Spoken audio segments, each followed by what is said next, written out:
Hi honeys, it's me, Sarah, and today I'm gonna share with you all things I feel as an adoptee people should educate themselves on before they adopt. So I'm specifically gonna focus on adoption from East Asia. Granted, I feel these subjects are important to educate yourselves on, no matter who you are or where you choose to adopt from. Even if you choose not to adopt, I feel a lot of these topics are really important to educate yourselves on, so yeah. Let's get on to these topics.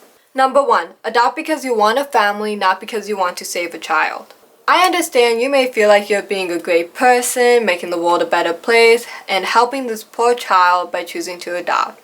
But adopting in order to save kind of comes off as unauthentic, and I feel many times people are pretty sensitive to that.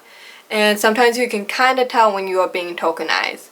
So honestly, adopting in order to prove that you're a good person kind of comes off as a savior complex and you trying to inflate your humanitarian ego. Don't get me wrong, I think humanitarianism is great, but if it's coming from a self-serving recognition, it tends to be more detrimental to other parties rather than helpful. Adopted people don't need your pity. They didn't ask to be relinquished and they didn't ask to be adopted. They are deserving of loving families like everyone else, and as a parent, I think it's important to remember whether you adopt or you give birth, you are raising a human. They have their own thoughts, they have their own feelings, and either way, you're raising a child and you are a parent. So I would say treat adopted children like you would if you gave birth, and love them like a parent should ideally. It's important to understand that racism may affect your child in many different ways. Another way it may potentially affect them is through invisible debt interaction. So invisible debt is a pressure notion that you owe someone else. I actually already made a video on invisible debt / invisible debt interaction, so I will link that down below in case you guys are curious and want to know more about invisible debt. Number 2. Educate yourself on race. It's important to remember, especially if you do adopt internationally, that you may be raising a person of color. And their interaction with the world may be different than your interaction with the world. And they may be seen as a person of color, and they may face racism in any environment. That is why, as a parent, it's so important to learn about racism and microaggressions so you, as a parent, can help validate your child's feelings, help them work through what's going on, help them understand, and overall, just be there for them and support them. So first, I'm gonna go over some overt racism that your child may experience. They may experience racist actions from other people. For example, if they are of East Asian descent, they may experience people pulling at the corner of their eyes like this. People may do that in order to mimic and mock the shape of Asian eyes. They may also experience racist statements like, "Go back to where you came from," or "You guys are a virus," referring to COVID-19, of course. They may also receive greetings such as ni hao or konnichiwa. And when I say this, I'm not talking about people whose first language is Japanese or Chinese or whatever other language is used for the greeting. I'm talking about people who don't really know the language. People who are saying it in a mocking way or in a way that fetishizes a person. By no means am I saying that speaking or using a foreign language is bad. In fact, I think it's wonderful, especially if you do know multiple different languages. What I'm saying is it's unhealthy and destructive towards someone else if you are greeting them in a way that is implying stereotypes and in a way that is mocking of their ethnicity. Then that is destructive. Not knowing or speaking foreign languages, but doing it in a way that is harmful to someone else. My final example of overt racism is name calling. For example, Chinky, Ling Ling, Bob, all those names are racist and they can be hurtful and triggering for some people. Your child may also experience microaggressions. Microaggressions are indirect, subtle, or oftentimes unintentional discrimination against members of a marginalized group. Some examples of microaggression statements fueled by the model minority myth are, "You must have all A's," "You must be really good at math," "You must be a piano prodigy." From afar, these all sound great, but if you take a closer look at them, they are stereotypes, and sometimes they disvalue the hard work put into receiving those grades or achievements. Also, please let me know if you guys are curious about the model minority myth and if you guys would like me to make a video on it. Some other examples of microaggression statements are, "Wow, your English is so good. No, where are you really from? No, where are you really from?" And well, the list goes on and on. Microaggressions can be difficult to understand sometimes because they are subtle and they can be perpetuated by anyone. For example, an adopting parent may say, "I love my daughter's chinky eyes." From afar, it may sound like they are complimenting the shape of their daughter's eyes. But if you look at it a bit more closely, you can see how that could be seen as a racial aggression. First off, the word chinky is a racial slur.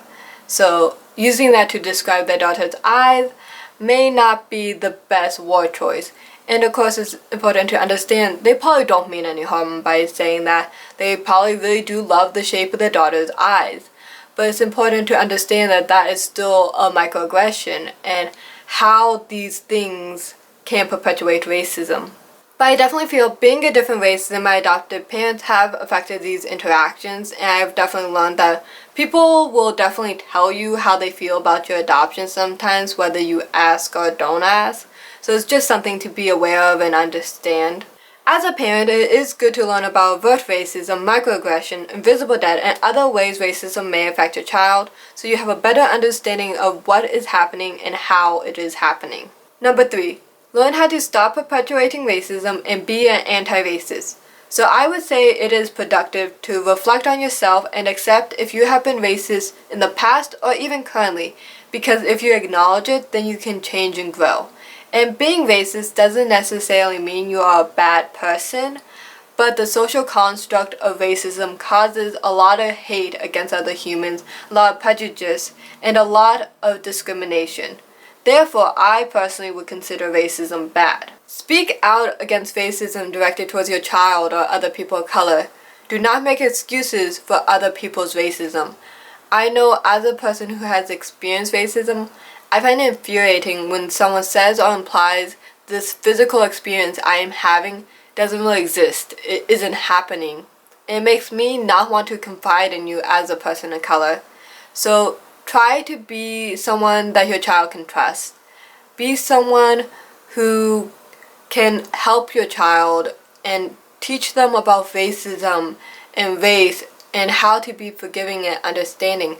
Have these kinds of conversations with them and be someone that they can confide in.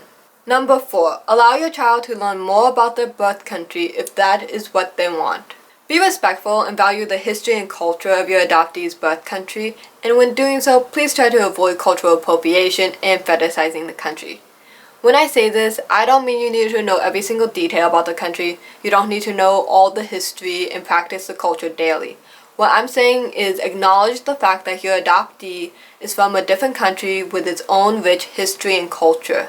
Also, when I say acknowledge, I don't mean constantly remind your adoptee that they are from a different country and that they are adopted, because that can easily fall into a slippery slope of invisible debt. Adoptees' feelings about their birth country differ. Some are extremely interested, some are only interested in certain aspects, and then some want nothing to do with the country at all. And all are perfectly okay and valid, and an adoptee can change their mind on the country and the culture at any point in their life. And that's completely okay. As a parent, it is your job to accept that and to help them understand and support them no matter what they choose when it comes to their birth country. Finally, number 5, listen to your child. If your adoptee confides in you, please listen. No adoptee is the same. We're all different humans. We all have different thoughts and opinions on these matters. And of course, we all have different interactions. So if your child tells you that they are facing racism or sexualization, please listen to them so you can try to understand what they are going through both physically and mentally. You never know what someone is dealing with and how they feel unless you listen to what they have to say.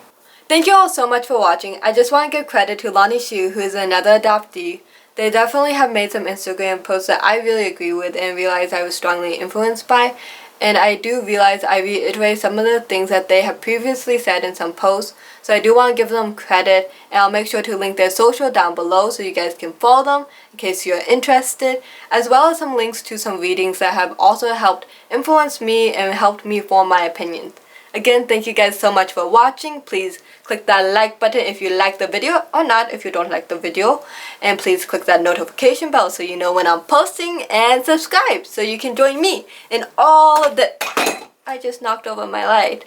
And all of this. I'm a mess. Bye, honeys. Thank you guys so much. Mwah.